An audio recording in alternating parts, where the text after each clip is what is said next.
Hello, everyone. Happy Tuesday, Tuesday afternoon, about 3:45 Central Time in Texas.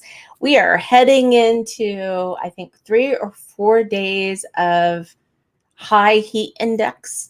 And what that means is it's going to be above 100. It's going to feel like it's above 100. So for all my friends in Texas and specifically North Texas, make sure that you're staying cool. And hopefully you'll be having some fun activities this weekend as we hit July 4th. Can you believe it's already July 4th? Ed and I were talking. Ed's my husband, in case you don't know. But he and I were talking the other night, and I said, I feel like this year has just been kind of stolen from us, like just robbed, we're halfway in purgatory, and it's been a really weird year. I know that I'm not the only one that feels that way, but just thought we'd start out there. So today we are talking about failure, and I did call it the stinkin feeling of failure because it does kind of stink when you kind of feel that you're failing in your business. And I think feeling like you're failing in business is actually really common because we have big dreams, we have big ideals, we believe in our ideals, our dreams, our goals, ourselves, and then we have learnings along the way. And those learnings can be as simple as a minor scrape, or they can leave scars. They can definitely leave scars. I like to joke when people ask me, what I've done in my life to know all of this stuff. And I was like, oh, easy. I went through the School of Hard Knocks. Like, I have an MBA in the School of Hard Knocks because I've had to learn a lot of lessons in both my businesses. And that's why I thought I could share and talk with you about failure today. So I think part of our mindset around failure is part of the problem. That word, I think, is as children in school and corporate world and all of these things, like there's so much emphasis on being right. Business isn't really about that. I know that sounds weird.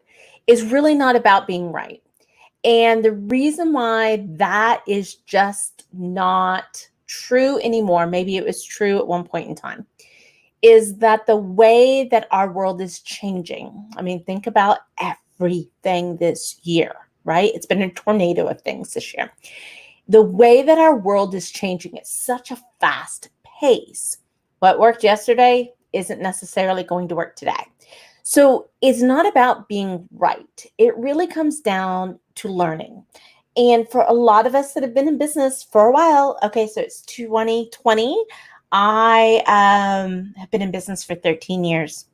13 years last month. I kind of missed my anniversary. I didn't celebrate it like I normally do. There was other things going on. So I've been in business for 13 years. Business today is so different than business 13 years ago. Business today is so different than business 5 years ago. The rate of change is just being skyrocketing. And part of that is because we do have some fabulous new technologies. We have so many advances that we've seen in new business models, in new channels, in new marketplaces, and in new consumers. It's just almost like the wild, wild west again. And that's how I describe business, as the wild, wild west. Meaning there's some loose rules. There's some ethical things you should or should not do. There's integrity things you should and should not do. There's honesty things you should and should not do. But past that, there almost are no rules. You almost have to create them for yourself and for your business.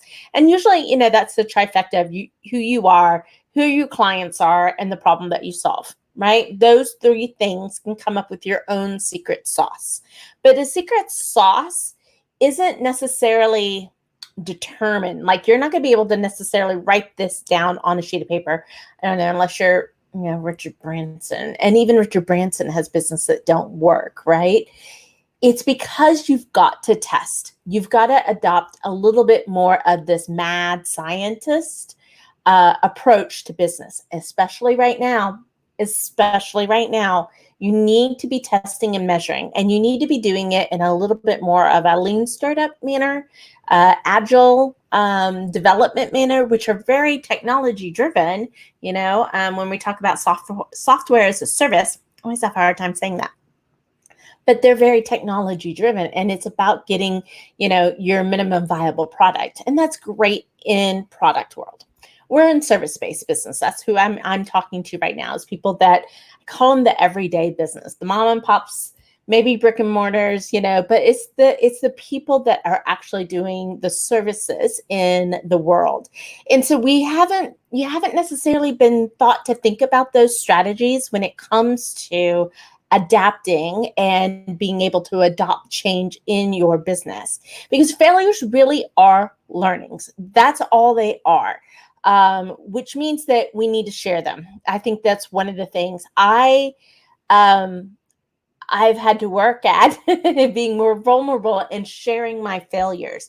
But the reason why I keep doing that is not for me per se, but it's for you. And because I have seen the value of sharing some of my biggest flubs with other business owners, help to just normalize it just a little bit, help to understand what's happening, help to get a little of that personal guilt off of you. Because that guilt, when it really piles on, and especially if you have a string of things not working well for you, it clouds your judgment. It really adds more emotion to the management of your business than you need to be able to work optimally.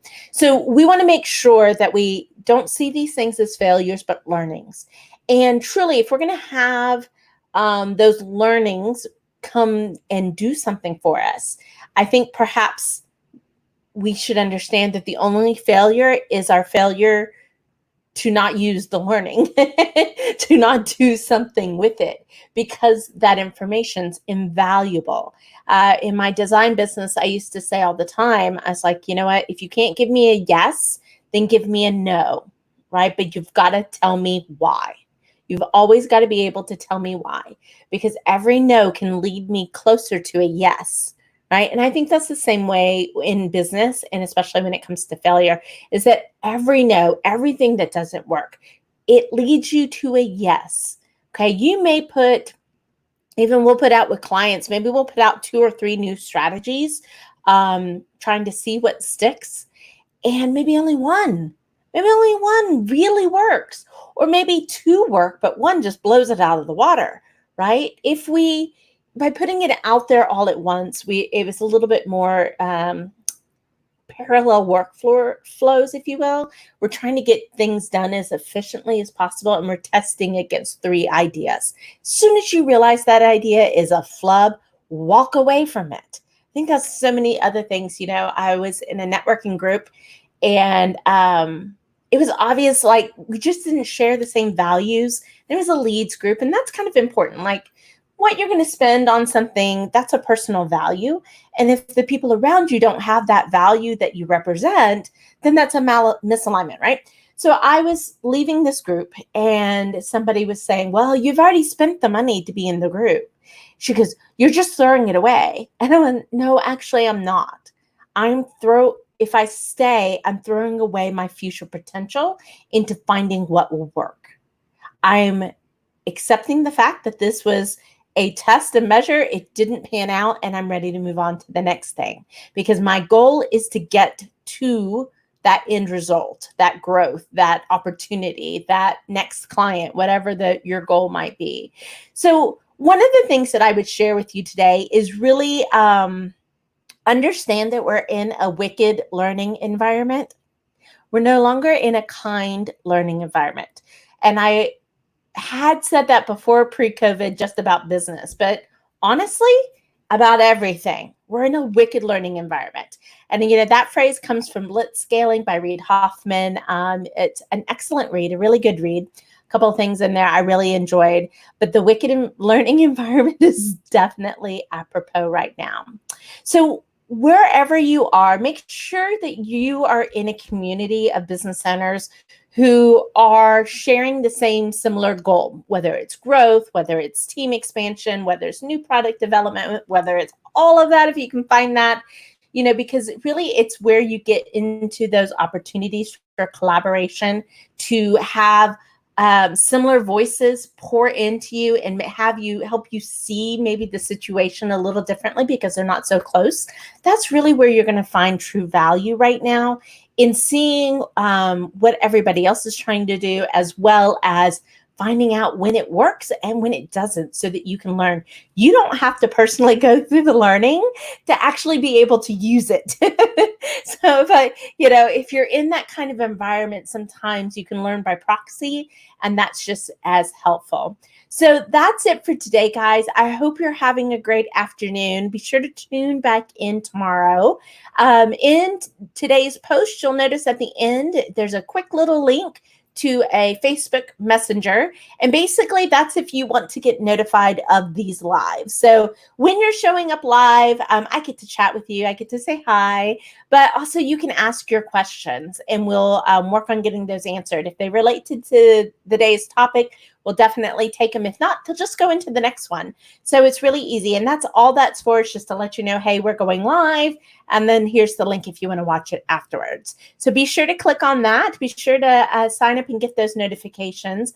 And then we'll talk with you tomorrow. I hope you're having a great day. This has been Leslie Hassler with Your Biz Rules Business Coaching.